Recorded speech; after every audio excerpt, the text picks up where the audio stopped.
I'd like to invite you all to open up your Bibles to the book of Joshua, chapter 23. Joshua, chapter 23.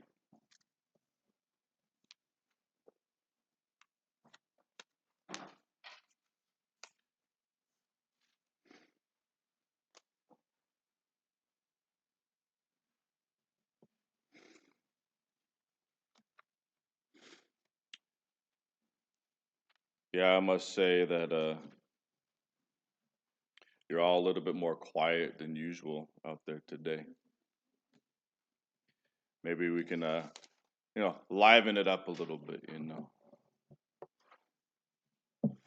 That's okay, though. Sometimes we have more quiet days, and that's appropriate after how Rich mentioned how hard Jeff worked, and I don't know. I feel like Jeff was working me real hard too. You know. Yeah. No, no, we it's always good times. When we get together, it's good times and shakes, spices things up a little bit to be together, but a different situation, a different circumstance, and so it's nice. We get to expose each other's weaknesses, and differences, and all those things. No, none of us is weak. I'm just joking. None of us is weak. But personalities come out in different ways, though. You know. But we're going to be in the book of Joshua, chapter 23, to get us kick-started off the lesson today. Before we read, I will share some of the context with you that you may just have a better understanding of where we are. And Joshua, he was Moses' buddy. In fact, when you go back and you reread some of it, it's kind of funny. You kind of miss some of these details whenever you read through the scriptures and the children's stories of Moses and all that. It doesn't give you all the details. And when you actually look at the time that Moses went up into Mount Sinai, Joshua was actually up there with him at least one of the occasions. I can't recall off the top of my head, but at least one of the occasions, Joshua was up on Mount Sinai with him when all that took place. I don't know if he went off to the side for a little bit when God was like meeting him face to face kind of thing. We don't know those kinds of details, but one thing that we know is that when the children of Israel, right after, just fresh out of their Egyptian slavery, and Aaron makes the golden calf. And that was right when God was right there giving the law of Moses to Moses. And God says, okay, you got to go back to your people. They're already causing issues. When he came down from the mountain, Joshua was with him. And Moses and Joshua could hear the chanting and the noises coming from the camp. And Joshua said, man, it sounds like battle to me. And Moses says, no, it's a sound of celebrating that I'm hearing. And that's kind of a funny, foreshadow into who Joshua would be. He would be a man of war. He'd be a great leader, a great military leader. And so we are approaching the end of his life here in Joshua chapter 23. And they've done a lot of conquering. I'm not going to go into all those details, but a lot of conquering. And Joshua he's getting up there in age. And he knows that his time is coming. And before he goes from this life, he wants to give them like a final address. And chapters 23 and 24 do contain a very similar message in a similar situation. But we're going to leave it to chapter 23 today. So I would like you to read with me the whole chapter as we get started for the lesson. So Joshua chapter 23, and we'll begin in verse 1. It says, and it came to pass a long time after that the Lord had given rest unto Israel from all their enemies round about, that Joshua waxed old and stricken in age. And Joshua called for all Israel, and for their elders, and for their heads, and for their judges, and their officers, and said to them, I am old and stricken in age. And you have seen all that the Lord your God has done unto all these nations because of you. For the Lord your God is he that has fought for you.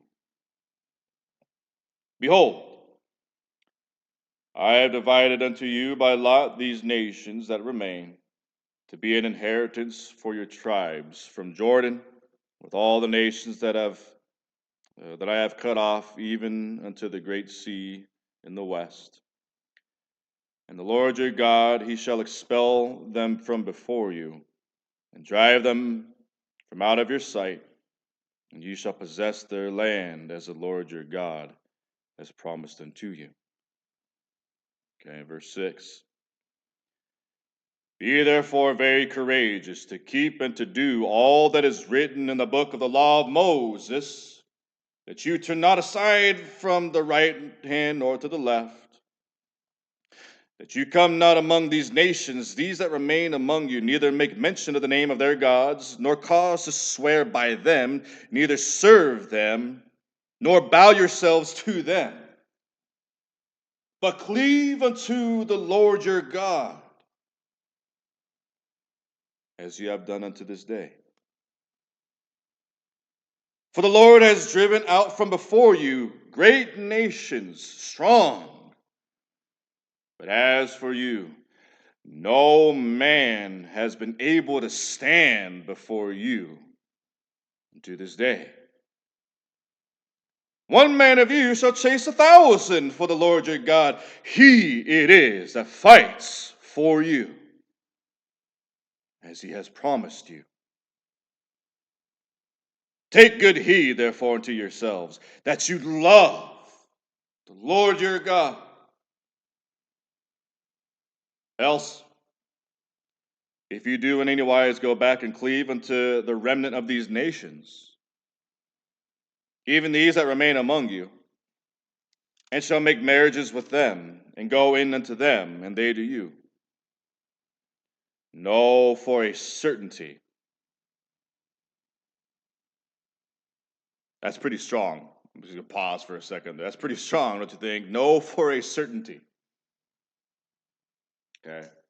Now, remember, I'm just reading the good word before you right now. I'm not making anything up. This is what the word of God is saying. So, verse 13, it's important to know that God keeps his promises. And there are appropriate times to remember the promises that we like and the promises that we love and the promises that are more positive. But we also have to understand that there are promises on the other side of the coin as well. And that's what he's getting into now. He started off by the fact that God has been with them and fought for them, but now he's warning them in this portion of his address. So, verse 13. Know for a certainty that the Lord your God will no more drive out any of these nations from before you, but they shall be snares and traps unto you, and scourges in your sides, and thorns in your eyes, until you perish from off this good land which the Lord your God has given you. And behold, this day I am going the way of all the earth. And you know in all your hearts and in all your souls that not one good thing has failed of all the good things which the Lord your God spoke concerning you. All are come to pass unto you, and not one thing has failed thereof. So to finish it up, verses 15 and 16. Therefore it shall come to pass that as all good things are come upon you, which the Lord your God promised you, So shall the Lord bring upon you all evil things until he has destroyed you from off this good land, which the Lord your God has given you. When you have trespassed or transgressed the covenant of the Lord your God, which he commanded you, and have gone and served other gods and bowed yourselves to them, then shall the anger of the Lord be kindled against you, and you shall perish quickly from off the good land which he has given you. Okay. So there's two main ideas that I want to bring to your attention from this reading today. Now we know from texts like Romans chapter 15 and verse 4 that the things that were written before were written for our learning. We learn by these examples, and we also know that Jesus and the gospel is, kind of concealed within the pages of these Old Testament writings, and there are great applications for us. And the way God dealt with his people in those days is still yet the same that he will deal with us. We just happen to have the gospel. That's wonderful news. That's the best. That's the greatest. And so for us, in a lot of ways, we have this panoramic view of the whole gospel plan. But don't be deceived. That also makes it so that God expects a lot of us at the same time. That is something that we don't want to lose track of. One of the ways to be reminded of that is, it's recorded in the book of Acts, and it's recorded throughout the Sermon on the Mount. Jesus, when he came along, he says, you heard this at one time. That's like a common saying that he would say in the Sermon on the Mount. You heard that you shall, love your neighbor and hate your enemy. But let me tell you the truth. You need to love your enemy. Pray for those, bless those that are your enemies. And he goes into detail on that kind of stuff. And he really does increase the expectation of us because we have the whole view. He says in one of his parables that when God sends his son, he's going to say, surely they're going to listen because I'm sending my son. And then when the people rejected him, regardless of the fact that it was his son that he was sending, he asked the audience, well, what do you think that the master is going to do when they butcher his son? He said, he's going to miserably destroy those people. And he said, the same is true. If you reject my son, you reject that which is very personal. So these Old Testament readings that we get to, they are indeed applicable. Many of these things are still things we must keep in mind. And there's a couple of lessons that I want to bring forth. There's really two main ideas that I want us to walk away with today from the book of Joshua, chapter 23. Joshua giving some of his final words. He tells them that He tells them, you guys know this. You've seen what's happening. You've seen what has happened. Take a look at verse 3. He starts off by saying, this is kind of in the early stage of it. You have seen all that the Lord your God has done unto all these nations because of you.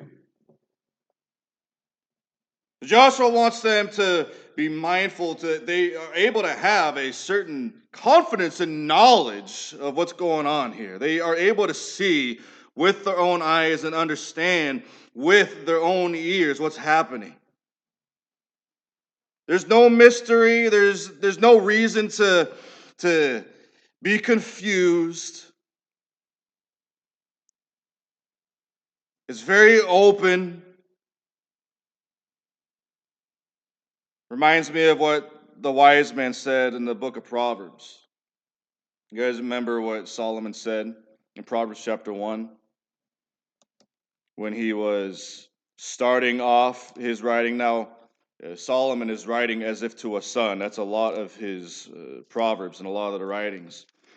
Now, if you go to Proverbs chapter 1 and take a look at the way Solomon is trying to sell wisdom to his son, he makes a very clear point to him because he's talking a lot about wisdom and how wisdom is something that you want to pursue. Wisdom is good. Wisdom is helpful. Wisdom is useful. And he also points out another characteristic about wisdom, and that's kind of what Joshua reminds me of, as he says in Proverbs chapter 1 and verse 20. Wisdom is crying outside. She utters her voice in the streets.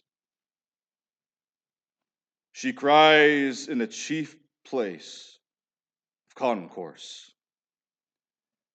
in the openings of the gates. In the city she utters her words, saying, now verse 22, how long, you simple ones, will you love simplicity? And the scorners delight in their scorning, and fools hate knowledge. Turn at my reproof. Behold, I will pour out my spirit unto you. I will make known my words unto you. You notice that last little piece there? I will pour out my spirit. I will make my words known unto you. You know that this is the most printed and the most distributed book in all existence. To this day, it is the most printed book, even now, even with the Bible and Bible believers being at a massive decline in America and throughout the world, perhaps, even with so many people rejecting and forgetting and wanting to just be entertained and all that kind of stuff, it's still the most popular book. It's readily available. And I imagine some of you, I don't have mine on me. I don't have it on me right now, but you all got a smartphone?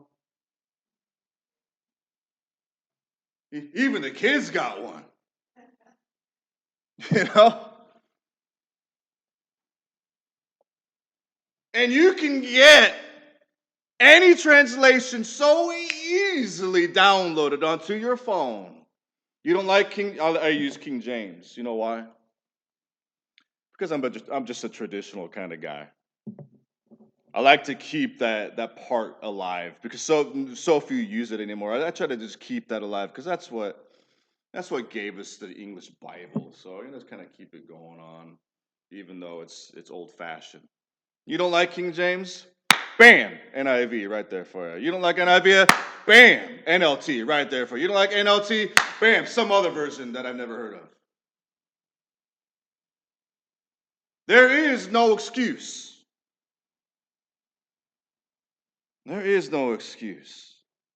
I hate to say it. Well, I don't hate to say it. But it's one of those things when we read the good word and we have warnings like this in the book of Proverbs, we just read it. The Spirit of God, the wisdom of God is right there crying in the streets. Come on, man, listen to me. Listen to me. I'm trying to reach you.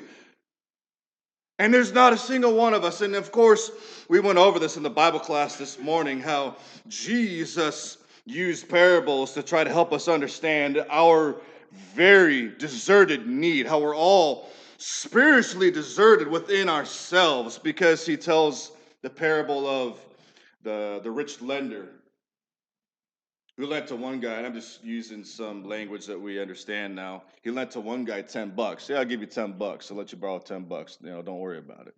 Just pay me back when you can. Then to another guy, he lends him $1.8 million, some enormous amount of cash. That's not enough these days, is it? We have to go higher nowadays, don't we? Okay, $1.8 billion. How's that? That sound, because man, people were kind of like 1.8. That's not so much these. That's basically a house in Alameda. You know. Okay, or 1.8 billion. It's like, well, I could pay it back 1.8 if I. No, the whole point is you can't pay it back. And he's talking to a Pharisee. He's talking to one of these guys who's got it all figured out. He's got his I's dotted and his T's crossed in his life. He tries to help these people understand.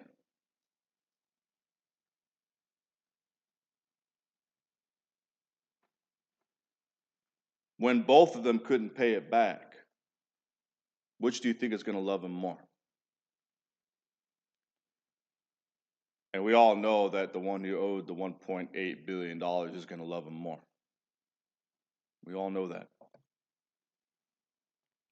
And Jesus' point wasn't to tell anybody in this room, well, man, I've only sinned a couple of times, so I shouldn't have to serve so much.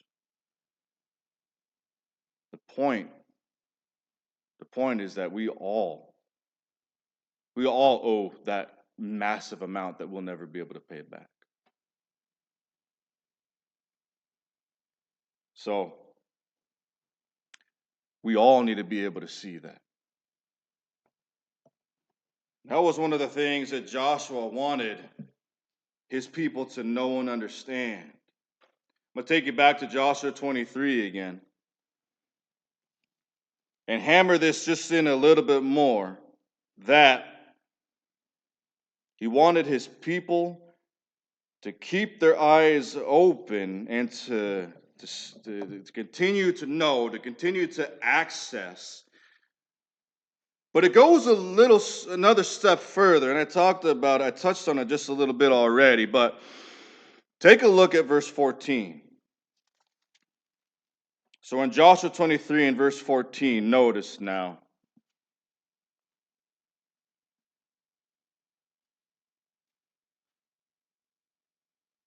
Joshua says, "And behold, this day I am going the way of all the earth." And that's like his way of saying, I'm on my way out of here. "And you know in all your hearts and in all your souls." I'm just going to pause right there and focus in on that for a second. Because Joshua already said it earlier. I paused on it in verse 13 a moment ago when we were reading through the text. Know for a certainty. We can see that this is a big part of Joshua's lesson, or Joshua's final address to his people. This knowing and this confidence. And I love how Joshua says that, because I can stand right here in front of all you and say the same thing. I can say it to you all right now. You know in your hearts and you know in your souls. You know.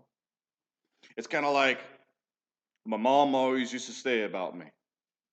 Anytime I would do something I knew I shouldn't have done, you know what my mom would always say? David, because there's only about 3 people that call me David. Actually, Jeff is one of them. There's only a few people who call me David. I was asked recently, what I prefer, and I said, just don't call me late for dinner, right? Don't matter, just don't call me late for dinner. But my mom would always say, David, you know better. You know better. She would say, I raised you better also. She would also say that.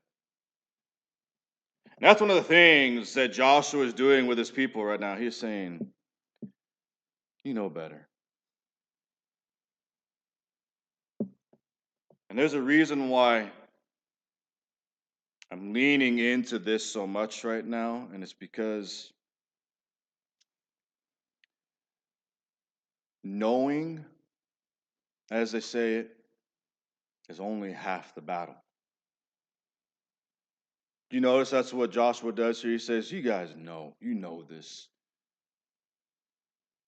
And then he says, make sure that you obey all. He says that earlier after he already told them, you know this stuff. You know this stuff. Where is it?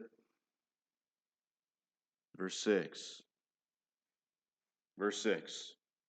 Even though you already know, be therefore very courageous to keep and to do all that is written in the book of the law of Moses, that you turn not aside therefrom to the right hand, nor to the left. That whole turning from the right hand nor to the left, does that not remind you of the straight and narrow pathway? Jesus makes it very clear that straight is the gate and narrow is the way that leads to life, and few there be that find it. And the reason why few are going to find it is because many people are satisfied with just knowing. And spirituality has become way too like that in this day and age, I think.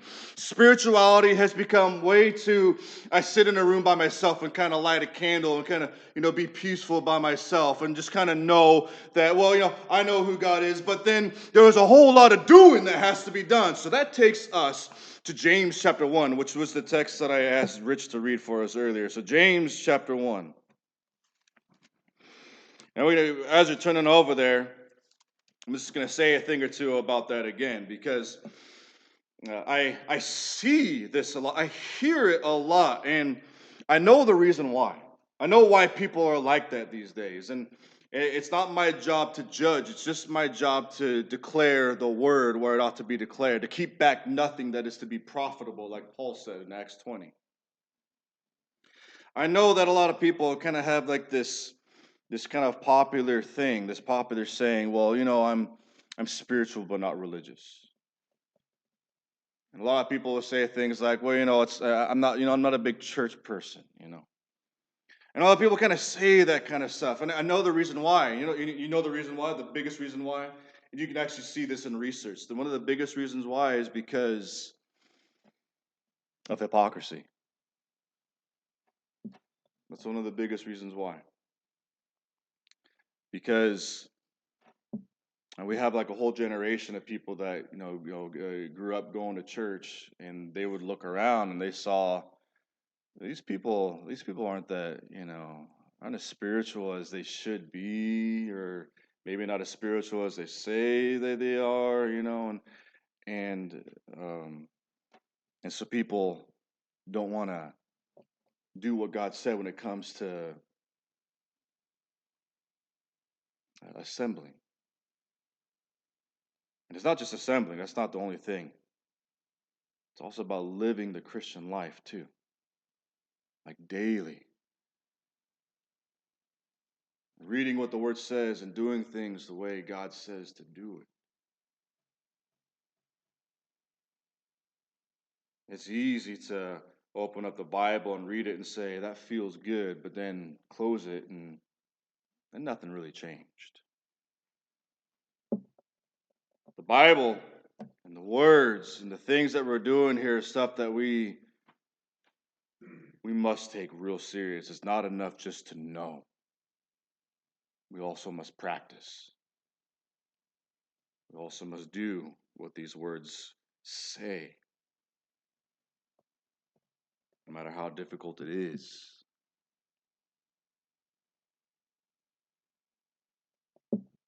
Much of the time, when I talk about this subject, one of the things that I try to apply it the most is in our personal dealings with ourselves and those around us, because I think that's going to be one of the main applications of it. And to try to talk a lot about anger, a lot about anxiety, a lot about depression, a lot about it, like the things that bog us down on a daily basis, because those, what they end up doing is they end up becoming addictions in a certain way.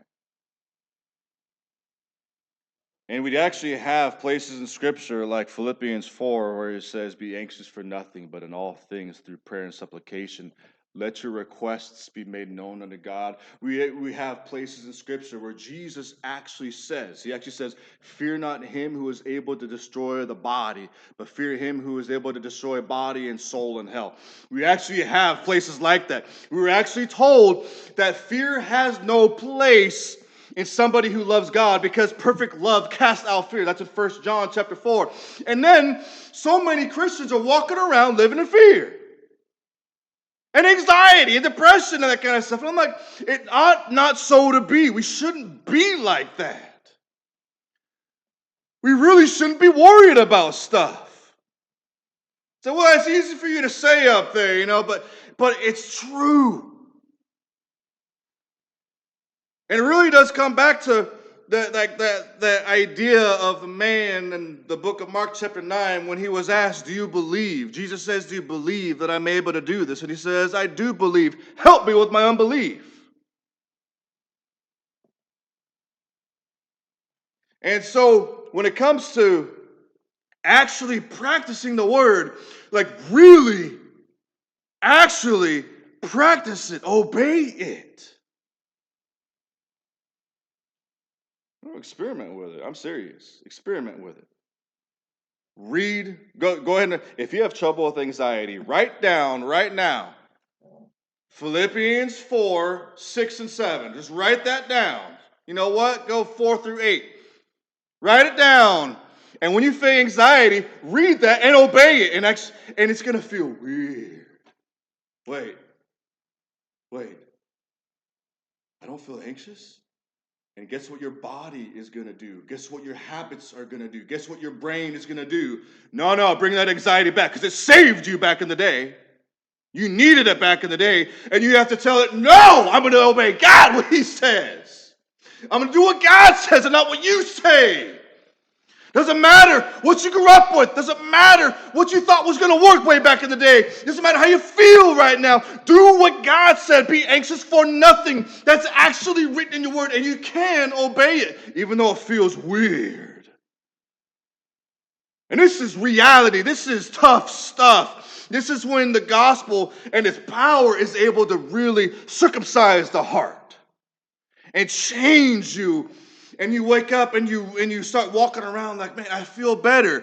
And it's because finally something clicked when that preacher said something, or when I heard that word, or when I was singing that song, draw me nearer to thee. And it finally clicked, I can actually do that.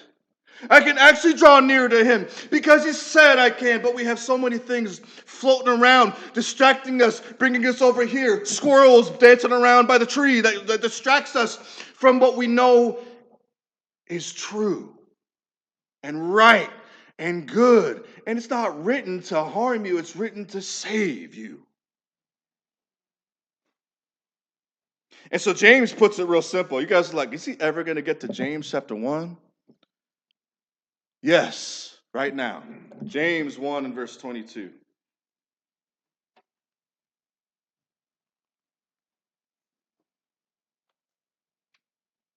James writes, but be ye doers of the word, and not hearers only, deceiving your own selves. For if any man be a hearer of the word and not a doer, he is like a man beholding his natural face in a mirror. So basically, like looking in the mirror. And he looks at himself and goes his way and immediately forgets what kind of person he was or what he saw or what manner of man he was.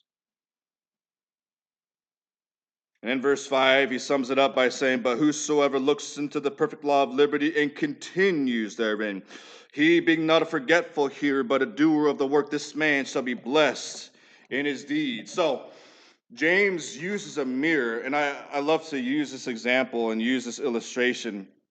And the illustration that I like to kind of drive it home and to give it to you in a package that makes it a little more real to you is that honestly, like the first date that I had with my now wife, Laura, okay? Now, we never had like an official date, but there was a moment when I called and said, hey, you want to happen to go to Indian food? So we went to Indian food. And I tell you right now that when I looked in the mirror, well, I saw the handsomest critter I ever saw in my life. And and I was looking, because, you want to make the right first impression. But for lunch, I happened to have spinach, some kind of salad. And I looked in the mirror and I smiled and had a piece of spinach. And I saw the spinach, said, looking good, and I walked away and didn't change the spinach in my teeth. Is that what I did? No. I did something about it. I pulled out floss, I pulled out toothpicks, and I gargled all kinds of minty product to make sure that I fixed the problem. But when you look at the word and you read something and you close it and you didn't do anything about it, that's basically the same thing, only we're talking about your spiritual character, your spiritual drawing near to the God of heaven. You neglected to do something that should make you stronger, better, more spiritual. That's insane. It's insane to do that, just like it's insane to look in the mirror, see spinach, not do something about it.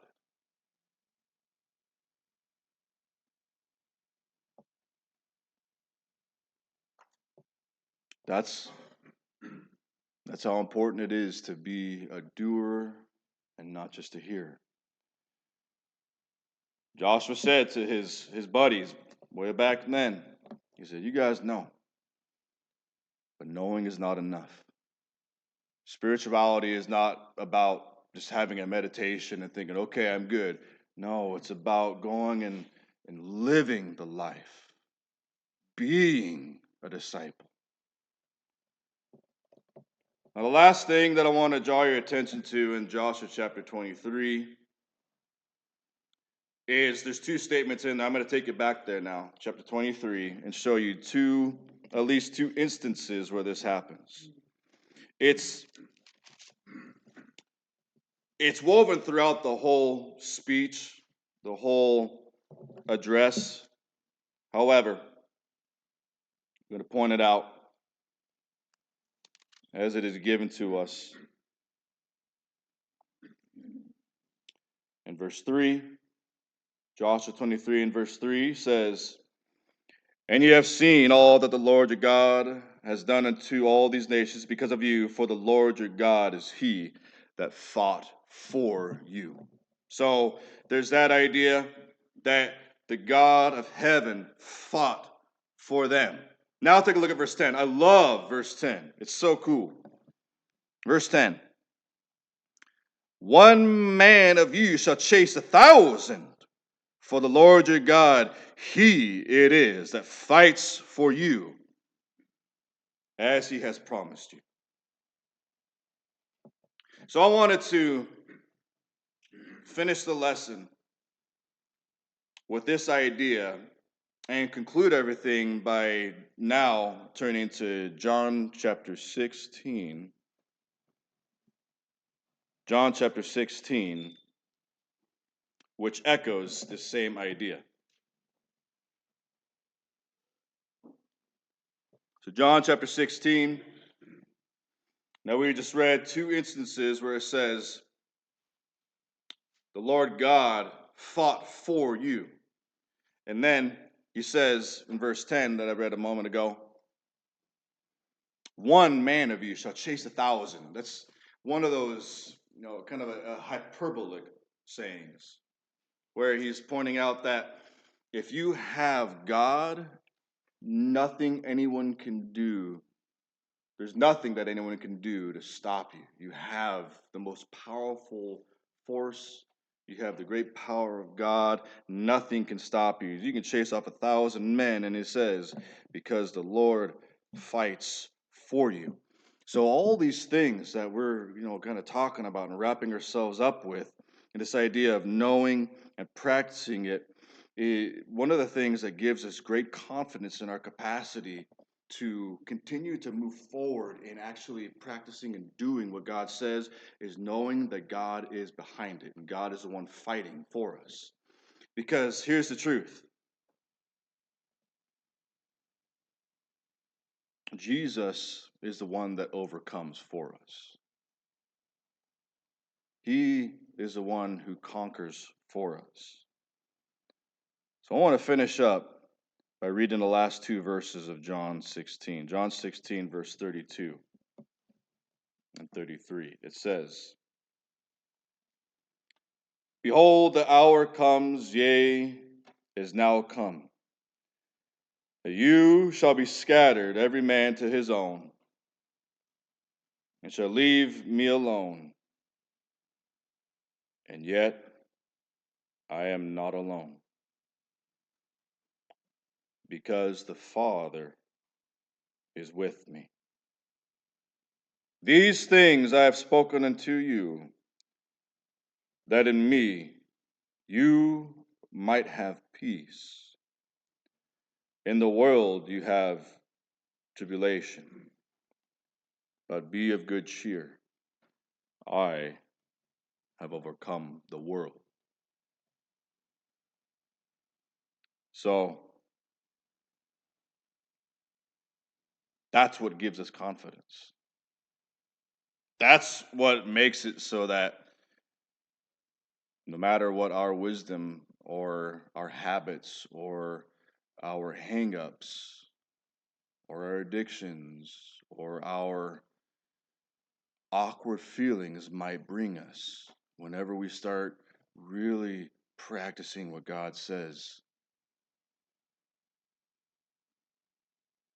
when we know that it's from the hand and from the mouth of God, we just do what we're told. We don't have the capacity to make decisions for ourselves. You know that? One of the most simple ways to apply this is with the subject of baptism. You know that? You could easily say, well, baptism is just getting wet. Why would God need you to get baptized? God doesn't need you to do anything. But God is wondering, if God wonders, I'm speaking colloquially, right? God doesn't wonder anything, but God is waiting for you to say, yes, sir, I will do what you say. And then God does something miraculous when we're in the water that no man can do. And don't be surprised that a lot of preachers, a lot of churches, a lot of people, a lot of whatever is going to try to take that out. You say you don't need to do that. Well, who are you going to listen to? You're going to listen to Jesus who hung on a cross? Or some dude with a ruffly shirt, in a pulpit? It don't matter what man says. It matters what God says. It matters what Jesus says. And when he says, repent and be baptized, you do it because he said so. And that's like one of the simplest ways to say, God, I believe you and not anybody else. Just do what he says. And he does something that no one can do and no one can explain. I can't explain it. People ask me, what does it do? All I know is a circumcision of the heart happens. All I know is that a contact with the blood happens. All I know is that he cleanses you. And I also know that life gets harder sometimes afterward, too. Yeah, don't get easier, But you're in his presence. And he's fighting for you. And he's guiding you along. And then we forget along the way. And that's why I'm preaching to you right now. Don't forget who you are and who your master is. And if you have not been baptized for the remission of sins, then also the invitation is for you to come and make that happen while we stand and sing.